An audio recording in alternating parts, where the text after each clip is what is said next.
Welcome to the Fearlessly Authentic Sash and Soul podcast.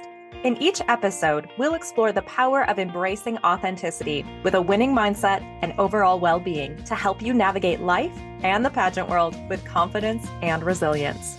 I'm Rayanna Johnson, former Miss Wisconsin and founder of Fearlessly Authentic Coaching. So let's dive in. Welcome to Sash and Soul. Hello, everyone. Welcome back to Sash and Soul. So happy to have you here this week. I've had a really good week, actually. Things just, I don't know if it was the weather. I don't know if it was just that I was distracting myself with all of my projects galore that I've got going on with Fearlessly Authentic. But I just feel really good, really uplifted. It's been sunny, it's been warmer, it's been a little windy, but we've been able to take the dogs out for a walk a couple of times this week, and it just feels really refreshing. Plus, Bachelor started again this week. It's my guilty pleasure. I don't really do reality shows outside of Bachelor. It's just been a long time viewing of it. And I understand. It's not the greatest in terms of how it represents how, women build relationships and things like that, but like I said, it's my guilty pleasure. So tonight I am heading over to a friend's house and we're gonna watch the first episode of this new season, and I'm excited for that. Just a little more social time, getting myself out of the house, being with three-dimensional people. Sometimes that's tough, right? Because I'm so much of my work is virtual. Virtually all of my work is virtual, talking to all of you lovely people through Sash and Soul, but also all of my clients virtually through a screen as well. So it's just nice to be with the three-dimensional humans. But speaking of clients and humans, something that has been coming up for me in the last couple of weeks, kind of emotionally, personally, and professionally, course, with my clients, is all of the stuff that's going on in the country, in the United States right now, globally, political issues, social justice issues, all the stuff that the Trump administration has been doing. And it's been a lot, and it's been a lot to try and keep up with. But from my perspective, what I have been really trying to manage and have been struggling with a little bit is helping my clients understand where they are coming from in their own unique perspectives and their viewpoints on the issues at hand. Because when you, as you're preparing for a pageant competition, oftentimes you could be thrown a curveball in an interview or an onstage question that has to do with what's going on in the world right now. And so we prepare for that. You do mock interviews, you read the news, you listen to podcasts, you watch talk shows, you look at the skim to find out the main things that are going on, you do your research, and you try not to drive yourself crazy with all of the things that are insane about our world that we can't control. And so as much as you try and do your due diligence, things are constantly changing. And then within the scope of kind of the turmoil of the very politicized, polarized environment that we find ourselves in right now, with all the changes going on, it's a very complex place to be in to try and maintain your viewpoints based on your morals, your values, your life experiences, and also articulate those in interview in a way that doesn't offend someone and doesn't put someone off or earn you a lower score. So that's what I want to talk about today, because as a coach, that is one of my biggest values, is helping you really understand where you're coming from and understand your viewpoint from your heart, from your intellectual understanding of what's going on in the world, and help you articulate that in a way that is diplomatic in interview or on stage or at appearances if someone is asking you more controversial questions, which hopefully doesn't happen as often as maybe it used to. back when I first started competing, a lot of interview prep had to do with like knowing exactly who your representatives were in your state, and there would just be like curveballs thrown at you, and it felt a lot more like interview was more of an exam or a pop quiz rather than a conversation. And today, interview is much more like a conversation, but you still need to be prepared for those curveball questions about politics, about social issues, about global affairs, and where you stand in terms of all of those things. So learning how to do that in a way that you are maintaining your sense of self and representing yourself, your family, your community, your title, the organization that you represent as a title holder are all really key, important factors that make it overwhelming and scary to walk into an interview or any situation where you may be confronted with those tough questions. So in Fearlessly Authentic, we do weekly group coaching calls. It's small groups, usually no more than 8 people. Lately, it's been even smaller than that, which has been nice because it's been nice and like intimate conversations with attendees. But on Wednesdays, we tend to work on interview, and we start the conversations by talking about what in the world is going on in the world. And right now, I have to work hard to navigate understanding and valuing and respecting that every single one of my clients in my program have different ideals, have different ideologies, have different perspectives, have different beliefs, come from different backgrounds, maybe different spiritual or religious ideologies. Maybe like I have some that are very right-wing conservative and some that are very far left liberal. So trying to navigate conversations and facilitate those conversations in meaningful and respectful ways has been a challenge for me that I deeply, deeply appreciate because I'm learning so much in the process as well. So I want to bring this to the forefront today because I could imagine that this is maybe one of the things that's been on your mind. Unless you live under a rock, you are being exposed to all of these differing opinions, not knowing what's true, what's not, a lot of emotional thoughts being poured out there on TikTok, on Instagram, and various, on Reddit, on different social media pages and platforms.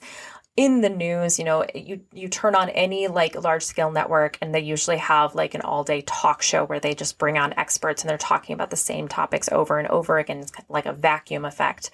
And so you're being exposed to all this stuff. And I would imagine that you're feeling maybe a little burnt out. So whether you are on the side of disagreeing with much of what's happening and it's causing like emotional turmoil for you, or you're on the side of agreeing with everything that's happening, but you're trying to navigate like how to exist in this very complex, polarized situation with other people that you're very close to, being diplomatic is a really, really valuable skill to have. So that's what we're going to talk about. So I wanted to first start by defining what diplomatic really means. So being diplomatic, it means that you are very skillful in managing sensitive situations. So this would be the ability to handle a conversation or an interaction with someone very carefully and tactfully, especially when you're discussing a difficult or controversial topic. It also means like maintaining respect and neutrality. So coming from a place of being more neutral in your communication, expressing your opinions in a way that acknowledges that there are multiple perspectives without causing offense or unnecessary conflict. You want to be really strategic in your communication when you're being diplomatic. And by that, I mean choosing your words wisely and conveying thoughts clearly while fostering understanding, cooperation, and some mutual respect amongst the parties. And then finally, like the last aspect of being diplomatic is being solution-oriented and maintaining your composure. So staying calm, maintaining your professionalism, being focused on a resolution rather than escalating disagreements. And sometimes that resolution is agreeing that you disagree for your own respectable perspectives. Okay, so as we move forward throughout this conversation, my intention is to be diplomatic. I'm actually not talking about any of the specific issues that we are seeing or any of the executive orders or legal battles or social justice issues. I'm not talking about any of those specific things throughout this episode. I am truly just trying to help you develop the skills and the tools to be diplomatic in your communication and be able to move forward in your competition preparation and as a title holder, as a community member, as a leader in your own right, as a family member, as a student, whatever position or title you hold, helping you be diplomatic and stay healthy in your own right within that as well. So I've got 5 different steps, so to speak, but really they're just 5 different sections that I want to talk about today. One of them is developing a strong foundation. And we're going to dive into that a little bit. The next is answering questions diplomatically in an interview specifically. That's something that I work on a lot with my clients, and I have been for years now. This isn't new. The next is practicing your own critical thinking skills and exposing yourself to different views. Then we talk about building confidence through practicing. And finally, how do we apply and then elevate your communication skills to maintain that diplomacy? So let's dive in. Step 1, develop a strong foundation. Developing a really strong foundation is really important before you engage in tough conversations so that you understand your own values, your morals, and your beliefs while also staying open-minded. This is going to help you overcome that fear of discussing really complex issues. And I know that is often what I hear going into interviews. I'm afraid of the tough questions, or I'm afraid of offending someone. Well, the first thing that you have to do in order to overcome that fear is to just know exactly where you come from and why. And this is important when I say know where you're coming from and why, because someone's going to be able to challenge you a lot easier if you don't actually know how to articulate why you feel that way. And we're going to dive into that too.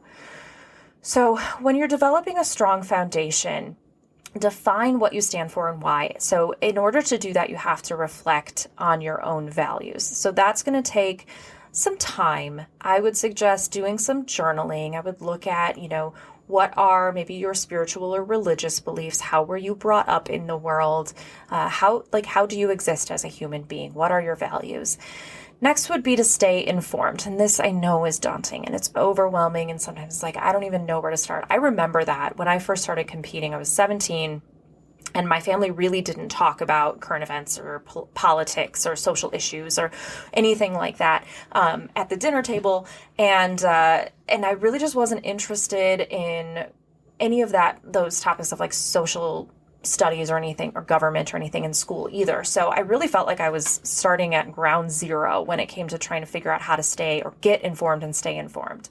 But just some really important tidbits is reading credible news, which I know can be challenging right now of navigating, what is the credible news? We're not looking at opinion articles. We're not going to sit there and binge watch CNN, MSNBC, Fox News, or any other major network because oftentimes they are targeting one specific audience.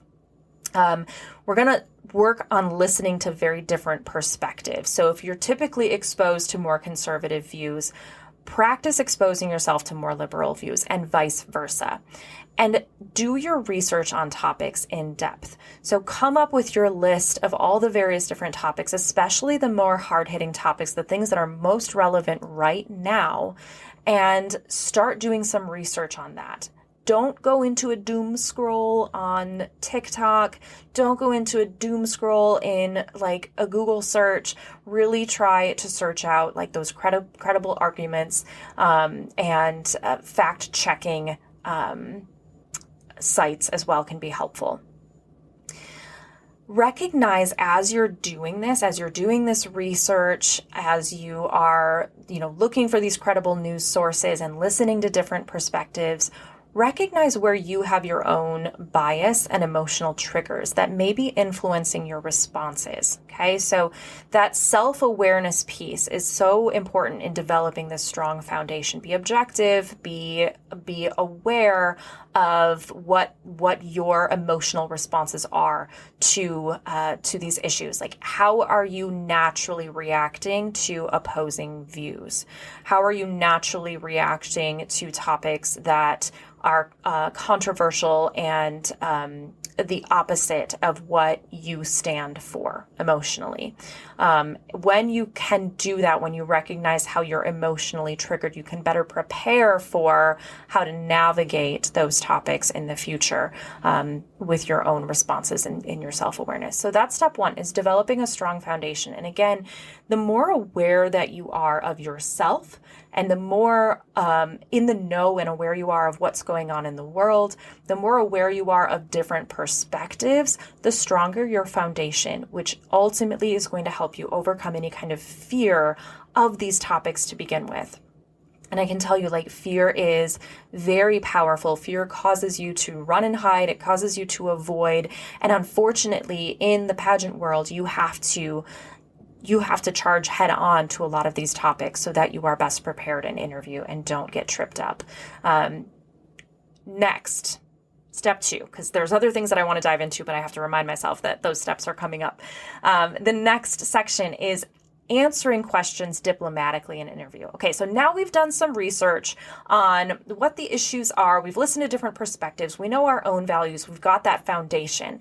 Now we have to learn how to answer questions in a way that is diplomatic in an interview, in a way that is going to, manage sensitive situations. It's going to reflect your ability to be respectful and neutral, very strategic in your communication, maintain your composure. So pageant interviews, as you know, often require addressing these sensitive or controversial topics, and you need to address them with poise and diplomacy and feminism and your energy that showcases who you are as a leader and how you will represent that title. So the way you answer your question is going to reflect your ability to engage in meaningful discussions while maintaining your composure, your clarity, and your authenticity. Buzzword, and one of my favorites. So when you're answering questions, sometimes it's important to acknowledge the complexity of the question. Oftentimes, when I'm working with clients, there's this need, or maybe you were told at some point, that you need to have a very clear opinion. You need to have a clear black and white answer to whatever the question is. And I say BS to that, because there is no way in just our human existence that we can be black and white and clear on every single topic of the world. The world is too complex for us to not have complex emotions and reactions to things. So acknowledging the complexity, I wanted to say complexicity, that is not a word, I don't think, at least. Complexity of the question before sharing your perspective can actually build some respect in the room and some understanding. So acknowledge the complexity of it, but then don't be afraid to stay true to your values. You can do that while respecting other people's perspectives, and you can frame your responses in a way that highlights and understands the balance that you need to be reflecting in your answer. So use phrases like, I personally believe in X, but I understand why other people may feel differently. So again, it's that idea of like, this is how I see it personally. This is where I am coming from, and acknowledging that it's okay and you respect that other people don't feel the same. Using neutral and inclusive language can help you avoid sounding divisive or alienating, and that's kind of the trick here, right? That's where you would probably offend someone. So instead of saying, I disagree, you can say things like, I see it from a different perspective, and then share your perspective. Provide thoughtful reasoning and examples that are going to showcase your critical thinking rather than an emotional reaction. And then it's okay to redirect. You can have a more action-oriented message if you need to. So oftentimes I'll say to my clients, like, have a purpose, have a point, get to a point in your answer. What is your message behind your answer? So if you're discussing a problem, if you're talking about a particular issue, then you can highlight potential solutions or steps that are being taken towards progress, that this is an ongoing work in progress, as are most issues of our world. So in being able to do this and being able to clearly articulate complexity of questions by being able to stay true to your values, but understanding and balance within your answers, using that neutral and inclusive language, you're going to demonstrate the confidence, the leadership skills, and the ability to engage in meaningful conversations. And that's going to happen both on and off the pageant stage. So part of your goal in interview, one of your biggest goals, is to build a relationship with those judges. And the best way to destroy a relationship is by, butting heads with someone and providing like divisive, conflicting conversation, right? So the more diplomatic we can be in interview, the more that you can really be respectful, even though it's not a back and forth conversation, right? Like we don't have the opportunity to ask the judges follow-up questions after they've asked us a question. So it's not a back and forth conversation. You're just answering the question. And so you get to be strategic in how you do that in a neutral and non-divisive way. The next piece of being diplomatic in interview and preparing to be diplomatic is practicing your own critical thinking by exposing yourself to different views. This is one of, I think, the best skills that I got in college. If nothing else, like if I don't remember anything else that I learned in college, it was truly like learning how to think for myself. And then my work and practice in interview and pageantry helped me practice how to communicate my thoughts and those critical thinking skills that I have. So critical thinking is really important because it shows that you have an understanding of all sides of an issue, and that makes you a more articulate and respected speaker. Okay, so when you are able to practice that critical thinking, when you expose yourself to different views, you can engage with diverse sources of information and avoid those echo chambers. Remember when I was talking about like the vacuum of like the national news, that those are echo chambers. That's where like people are, you're just surrounding yourself with people that are saying the same thing and have very similar viewpoints to you. You're not actually hearing any other perspectives and practicing those critical thinking skills and practicing your ability to articulate why you feel the way that you do as opposed to why somebody else feels the way that they do. One way that you can practice critical thinking skills without, talking with anybody else or being a part of discussions is by playing devil's advocate with yourself. So what I mean by that is that you have to try and argue the other side of the issue. And I do this with my clients as well when I'm trying to develop those critical thinking skills and when I'm trying to like help them solidify how they feel about something. I play devil's advocate with them and I try and argue the other side of an issue just to challenge their thoughts, to challenge the way that they're articulating themselves and to find more depth and reasoning in their own values and personality and lived experience as to why they feel that way. So playing devil's advocate is a really powerful strategy and tool to help you build those critical thinking skills. It's also going to help you better prepare your mind for being in an interview when the judges may play devil's advocate with you. I had a really tough interview at a national competition once where I had a judge that just kept asking follow-up question after follow-up question about a politically based topic in my state of Wisconsin. And I stuck to what I was saying and I had my reasoning and I really didn't waver. I didn't flip-flop. But I did my best to be diplomatic and respectful and understanding that there are a lot of different sides to the issue and it's a very complex issue. And that judge was hard on me. I thought he did not like me at all, but he actually praised me when I was able to get feedback from him after the competition. He really appreciated that I stuck to my guns and that I had reasoning behind what I was saying. And that's because I had practiced those critical thinking skills and exposed myself to mock panels with people that played devil's advocate and challenged me. It was because of all the times that I cried after a mock interview because I felt like an idiot because of all of the devil's advocate questions that were thrown at me that prepared me for that tough real life experience in an actual competition. So The other way that you can, practice these critical thinking skills is to participate in structured and safe discussion. So this could be a debate group, it could be a discussion panel, it could be a one-on-one conversation. Find people outside of your echo chamber, outside of your system of beliefs, and have sit-down conversations. You can set ground rules about, respect and understanding that you may walk away having completely different views, but that the intention is to learn from one another, not to try and convince the other person that they are wrong and that you are right. That is one thing that we do in Fearlessly Authentic groups is I work very hard, as I mentioned, to create this safe space for you to have these discussions. In fact, one of the things that we talk about a lot is that that is your opportunity in that safe space to speak your mind. And in speaking your mind, you will learn more because of the reactions of others and because of the feedback that you'll get. It is not meant in any way, shape, or form to make you feel stupid or to criticize you by any means, but just to help you grow. And finally, this is important, especially right now. And this is I had this conversation with a client today. Recognize the difference between facts, opinions, and emotional reactions in a conversation.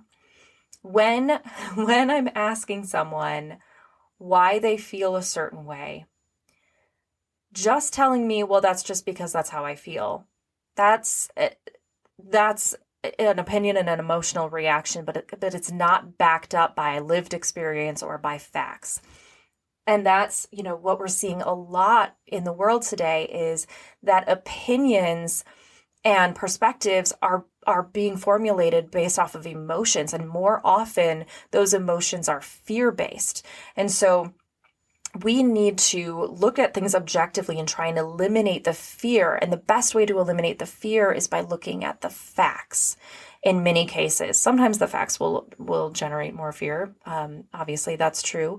But when you are trying to formulate your opinion on something, when you're trying to think critically about something, knowing the facts is going to be always your best argument. Your facts or your personal lived experiences with that particular situation are going to be very powerful assets to you when you're communicating how you're feeling. All right, next is kind of a build off of participating in safe discussions, but we go a step further, building your confidence through practice. So the more you're practicing discussing these tough topics, the better you're going to be able to handle high pressure moments like pageant interviews, debates, real world discussions. And I see that time and time again with my clients when I'm challenging them in a safe space to think deeper, to talk about things that they don't typically talk about, to better understand where they're coming from.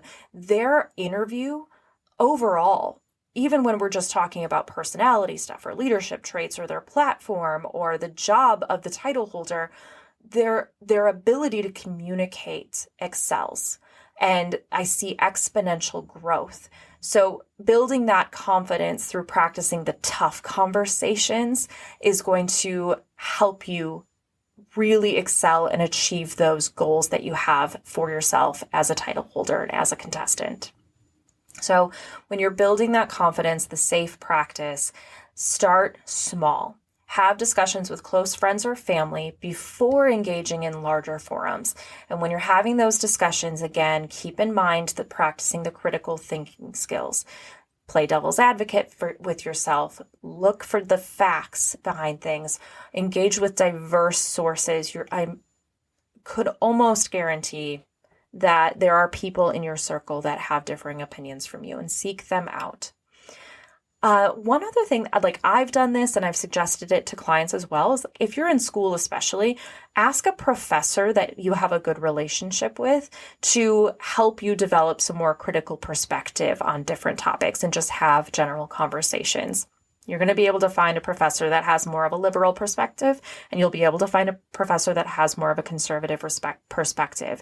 And because they are teachers and educators, they are one of the better options for finding someone that can be a good factual resource for you to help you develop your own confidence in different topics. You can also join groups where controversial topics are discussed in a really respectful and structured manner. I don't really have any suggestions on where to find those groups, but it was just a suggestion that I saw somewhere, and I was like, oh, that's a good idea. Maybe it is, women that you compete with, and you're like, yeah, let's all just get together and talk about these different issues. I want to hear different perspectives and life experience so that I can expand my understanding of it. That might be a really good place for you to start. And finally, safe practice could look like working with a coach, but be particular about who you work with, because there are some coaches that are going to be a little more forceful about their opinions for various reasons. And I'm not criticizing by any means. Different coaches work for different people. Find a coach that works for you if that's what you're interested in. But work with a coach who encourages and helps you develop your unique perspective and your unique critical thinking skills. The goal for that coach should always be to help you evolve and help you elevate, not for that coach to push their opinions onto you. Finally, now we need to apply and elevate your communication skills. So when you can master these skills, you are going to elevate your pageant success, your own leadership skills, and your personal growth. So two main things when it comes to applying and elevating your communication skills. Develop a strategy for answering those tough pageant interview questions, right? Like, know the topics, know if it's one of those questions where you want to be a lot more diplomatic than others. Maybe some questions you're going to be a lot more forthcoming about your opinion because it just is such a strong value to you. And know the conversation topics that may be a little bit more in the gray area for you and how you might approach those. And continue refining your skills through public speaking, through mentorship, working with volunteers or friends, and through coaching. Practice, practice, practice, practice. But don't ever find yourself practicing with someone that is telling you how to say something. You should always be practicing with someone that is helping you figure out the best way for you to talk about that topic or that issue. When I'm working with clients, again, especially one-on-one, and I've got a client that has a lot of anxiety and mindset glitches about not wanting to offend anyone in an interview or create an opportunity for the judges to dislike them because their opinions are so strong. And my response is always, this is your safe space. Go off. Literally, don't hold back. I will rein you in if I feel you need to be reined in because you're at risk of offending someone. But until I do that, I want you to practice being outspoken and being empowered and strong in your opinions. Because if your intention is to be kind and understanding, your intention is to be educated and open-minded, then that is what the judges will see and feel from you. If you're truly being yourself and if you're being authentic and you're showing up, knowing who you are, comfortable in your own skin. If it is not part of your personality to be like, to be argumentative or to cause conflict with people, chances are that's not going to show up in an interview. But find someone that you can practice going all out with, that you can trust will rein you in if you are crossing a line. So those are the 5 really key steps to building those diplomatic skills so that you can approach interview feeling really confident, really grounded in your foundation of knowing yourself and knowing how you feel about things in the world, knowing that you have the skills to answer questions in a very thoughtful way, and knowing that you have practiced your own critical thinking and can trust your gut and trust that you have spent the time exposing yourself to different views and feel very good about being well-rounded, that you have practiced and build your confidence through safe spaces and safe practice and have elevated your communication skills. So overall, mastering these tough conversations isn't necessarily about avoiding conflict. It's about learning how to engage with confidence, with respect, with critical thinking. Start small, you guys. Like, this feels overwhelming. I know it does. I've been where you are, especially well, honestly, like I've probably like been in the space that in the stage that you're in, whether you are starting off and don't really know where to begin, or you've been doing this for years and you're just kind of finding yourself trying to fine tune how to approach conversations like this and interview and make sure that you are standing up for yourself and for your beliefs, but also maintaining the presence that you want to present in that room and build relationships and build connections. But start small, wherever you're at. Practice. And by practice, I don't necessarily mean mock interviews where you're just going to get a whole lot of feedback. I mean practice having these conversations with a variety of people. And always lead with your heart, with true intentions, but with that diplomatic energy, right? Okay.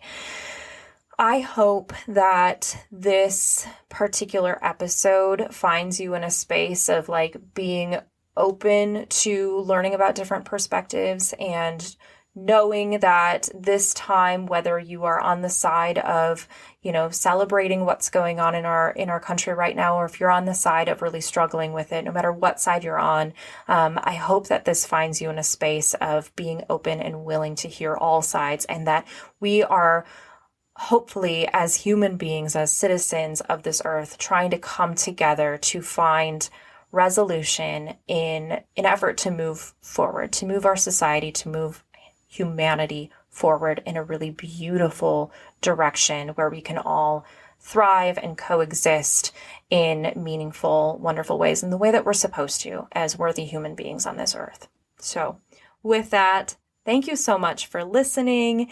If you are looking for more resources on refining your interview skills, on how to approach interview, knowing that you may be faced with some of these tough questions based on maybe your platform or your education or your career, or on the pageant organization that you are part of, please reach out, DM me, click the link to sign up for a consultation, whatever avenue you want to do in order to get in touch with me. Like, I would be happy to sit down and chat with you about where you're at and talk about your goals and where you want to be, and provide as many resources as I can to aid you in your success along the way. So with that, thank you so much.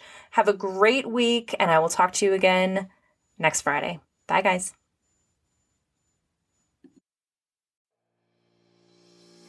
Have you downloaded the Fearlessly Authentic app? Because I'm so excited to share this all-in-one space for competition prep designed just for you. Within the app, you'll find free resources like the Winning Mindset Workshop, goal tracking, and a supportive community. Plus, sign up for a 7-day free trial of the all-access membership to explore additional resources like live coaching clips, monthly live workshops, guided meditations, daily practice interview questions, and so much more. Click the link to download for free. This is not just an app, it is pageant prep support at your fingertips.